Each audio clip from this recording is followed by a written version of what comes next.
Thank you so much. No matter how many times I see that video, I'm always inspired. I hope it inspired all of you today to follow the example of Prime Minister Abe and say, I am a catalyst. I want to thank the US-Japan Council and the American Chamber of Commerce in Japan for co-hosting this event. The fact that over 40 key supporting organizations and approximately 300 companies have joined us today is testament to its importance. I also want to thank Ambassador Kennedy for being with us this morning. It was an honor to have her here.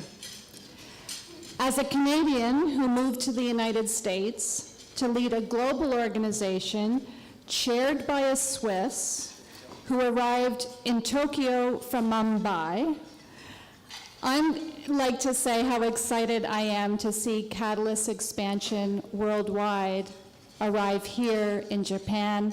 Officially, yesterday we signed the incorporation documents. We're here today to forge an alliance based not just on geography, but on common interests and shared goals. We're here to unite companies not only in Canada, Japan, Switzerland, India, Australia, and the United States, but throughout the entire global corporate world in expanding opportunities for women. Because we believe that what's good for women is good for business and the world. Everyone in this room is a champion of women's economic empowerment.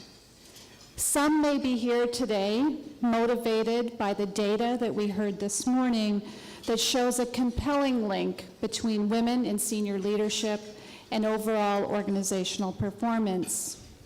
Others may be here inspired by personal experience or by hopes for their daughters, granddaughters, nieces, or friends. All of these are true for me.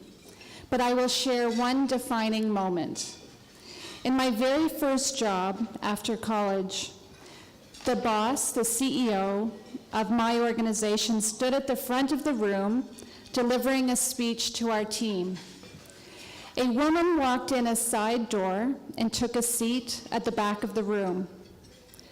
My boss paused in his remarks and he looked around and he said, "Where did that secretary go? I need a glass of water."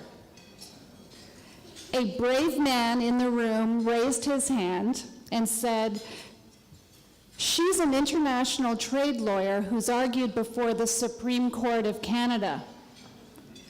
"Oh," replied my boss, "it's so hard these days.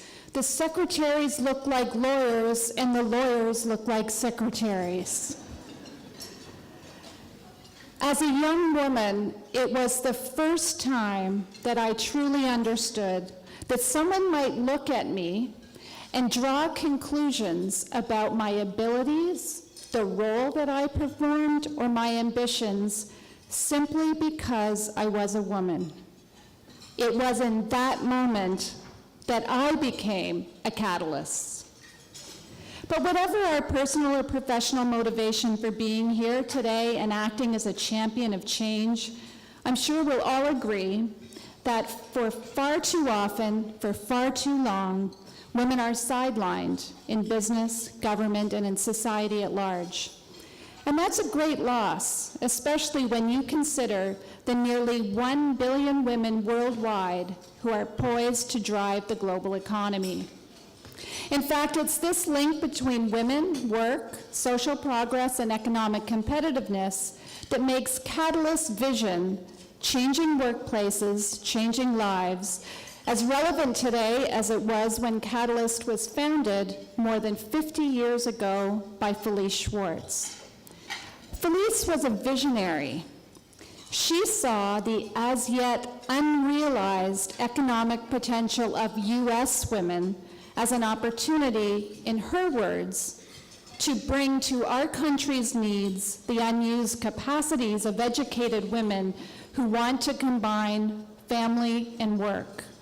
And she founded an organization to help them and help her country.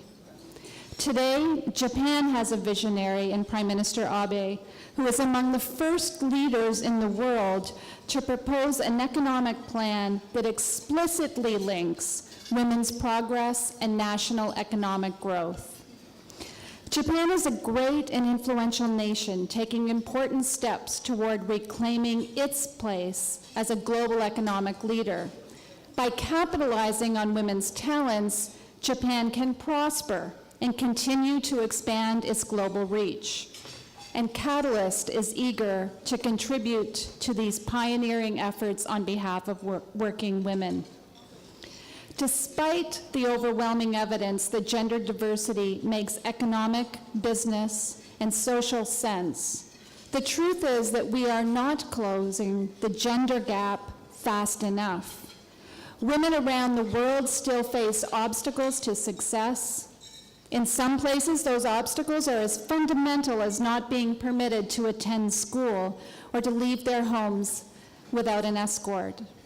In developed countries like Japan, these barriers are less stark, but no less real.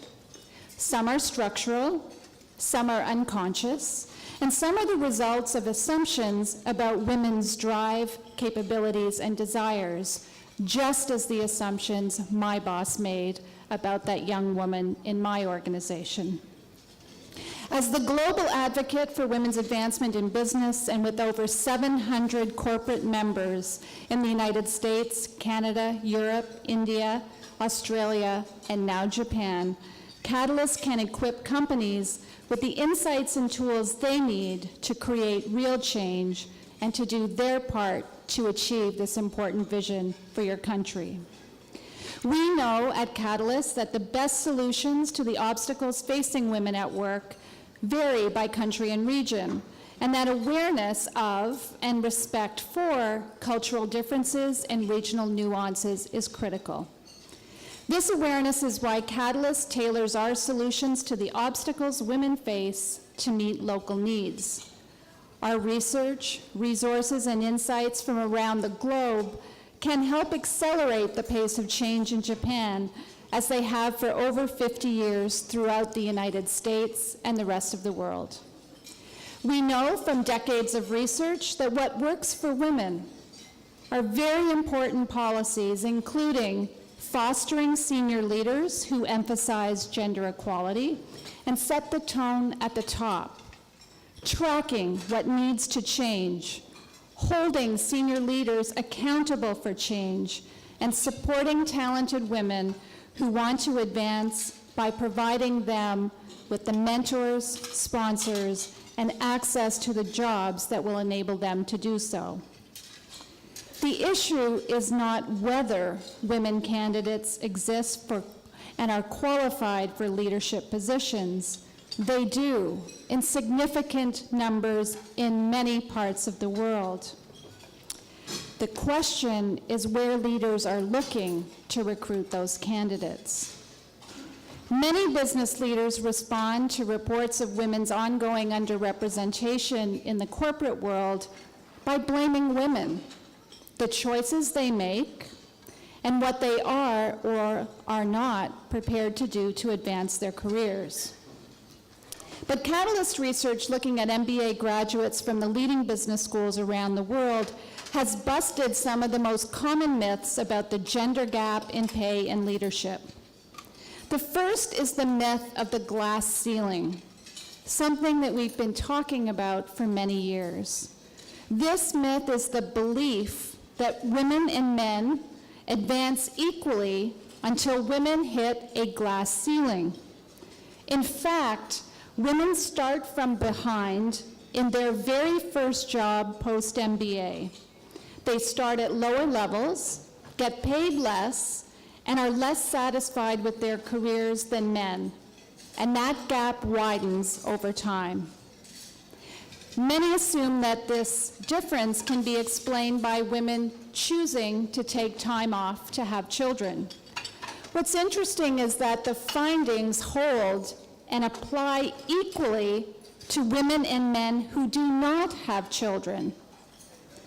Others claim that women simply aren't taking the right approach. They're not effective at negotiating their salary or in managing their careers. Again, our research shows that adopting the same career advancing strategies don't work equally well for women and men. Some say leadership gaps exist because women simply aren't interested in those career advancing jobs, that they're less willing to take on those assignments. The reality is that even when women are willing to take on career advancing jobs, the hot jobs that may require relocation or are mission critical to their organizations, men are more likely to receive those high profile positions with larger budgets, larger teams, boosting their visibility with senior leaders in their companies and putting them in a position to advance. These myths are prevalent throughout the world, which may leave you wondering why Catalyst has decided to establish a presence in Japan and why now. The economic crisis of several years ago had wide-ranging implications. Most developed nations now face aging populations, falling birth rates, and weakened labor force. Japan, as we know, is no exception. But Prime Minister Abe's economic plan makes women's advancement a priority. This is a significant milestone in Japan's history and a first step toward creating meaningful change for women in its workforce.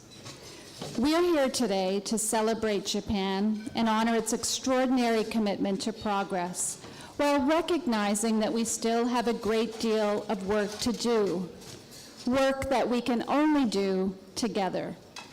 Countries all over the world are doing this work and taking serious action to eliminate the ongoing barriers to women's advancement. Throughout Europe, and most dramatically in countries like Norway, France, and Spain, we've seen that imposing gender quotas is one way of increasing women's representation on corporate boards. But there are other means of achieving this same goal. In Australia, Canada, and the United Kingdom, women's representation has increased thanks to a variety of disclosure or comply and explain measures. On public company boards in Australia, women's representation increased from 10.7% in 2010 to 17.6% in 2014 after the passage of a diversity-related corporate governance code. In the UK, FTSE 100 companies were strongly urged by both the private and public sectors to achieve at least 25% representation of women on their boards by 2015. Again, women's representation grew from 10.5% to 17.3% between 2010 and 2012. By taking concrete steps to make it happen, Japan too can experience this type of progress. Women represented 42.3% of the Japanese workforce in 2012, similar to the ratios in other developed countries. But 60% of women in Japan's workforce stop working outside of the home after the birth of their first child, and only 38% return to work. Why is this? The primary reason is that for most women in Japan, it's extremely difficult to be a mother and maintain a career. This is due in part to assumptions about who should stay at home and who should go to work, and whose duty it is to care for children and elderly relatives. The old system of powering the Japanese economy, in which men worked very hard outside the home while women ran households and raised children, is no longer viable for a number of reasons. Japan's population has changed, the global business world has changed, and women have changed. They are better educated and better equipped to work outside the home than ever before. Japanese women, I see them all around this room, are ready to contribute significantly and to lead. As Prime Minister Abe has said, the Japanese economy depends on giving them opportunities to do so. We do see women also leave the workforce in part because of the admirable work ethic in Japan, a wonderful quality which can have, in fact, negative consequences for employees who feel compelled to spend their lives at the office. A recent survey showed that Japanese workers are the least likely in the world to take vacation time to which they are entitled. And in Japan, nearly 20% of male employees in their 30s, the age at which most parents have young children, work more than 60 hours a week, compared to an average of 45 hours or fewer in Australia, Canada, France, and the UK. So it's not surprising that Japanese fathers with children younger than 6 years of age dedicate only about an hour a day to child rearing and other domestic tasks, one of the lowest amongst OECD countries. It is hard to put in equal time at home when you're spending more than a full day at work.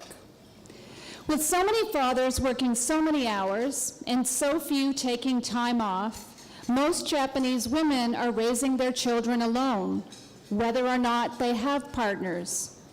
This doesn't just hurt individual women and their families, it also hurts the entire country, which has an aging population and a labor force that's losing a large number of highly qualified women workers every year.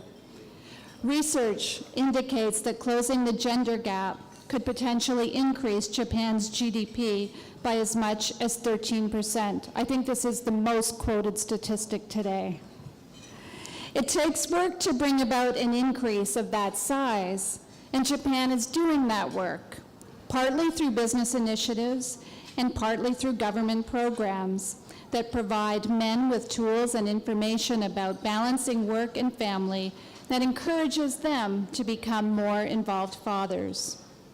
The government also plans to increase the number of high-quality, subsidized nurseries in Japan in hopes of accommodating an additional 200,000 children nationwide by 2015 and another 200,000 by 2017.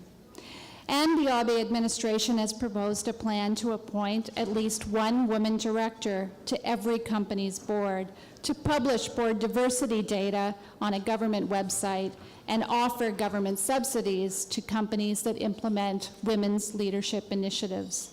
The ultimate goal of these policies is to increase women's representation to at least 30% by 2020 and to enhance women's decision-making power in all fields of society. The Japanese business world is also contributing greatly to these efforts. Kaizai Dokukai has called on its members to increase their international competitiveness by recruiting employees irrespective of gender, age, or nationality, and ensuring that at least 30% of their managers are women by 2020. A lot can change in 6 years, but it does require the intentional action of all leaders. Accommodating hundreds of thousands of children in the next several years could potentially keep thousands of talented women in the workforce and dramatically expand women's representation at all levels of leadership. Expanding women's representation could increase the economic health of the country. There are already a number of small but important shifts in Japanese work culture, a shift that we hope to see expand in the coming years. According to an article in the Japan Times earlier this year, a growing number of Japanese workers are taking advantage of paid vacation, and a growing number of forward-looking companies are encouraging them to do so. Significant change is possible, but businesses, employees, and government need to work together to make it happen. For women to succeed in Japan and help the country to succeed globally, organizations must rethink the way they do business. They need to meet workers halfway by building inclusive workplaces in which all talent can contribute and thrive. They need to empower women and men alike to work more flexibly and to encourage them to do so. And they need to recognize the tremendous value of employees who don't spend all their time in the office and lead satisfying works outside of it. Catalyst is here in Japan to help, to accelerate this progress by sharing 50 years of research, insights, best practices from leading companies that have transformed their workplaces by creating corporate cultures where men and women can contribute to business and economic performance. We have learned that policies are important, but so too are behaviors. In order to truly change culture, Japanese business leaders need to role model the behaviors these new policies are designed to encourage. Leaders need to be seen working less overtime, spending more time at home, and taking vacation and family leave in order for their employees to feel comfortable in doing the same. Fathers need to take on responsibility at home as well as at work, and women with children need to see that work-life integration is a real possibility. How can having more women in the workforce help transform it? Research indicates that women managers tend to be more open to diverse perspectives, more likely to sponsor and develop new talent, and more inclined to foster collaboration. It also shows that organizations with more women on their boards and in senior leadership positions on average financially outperform those with fewer.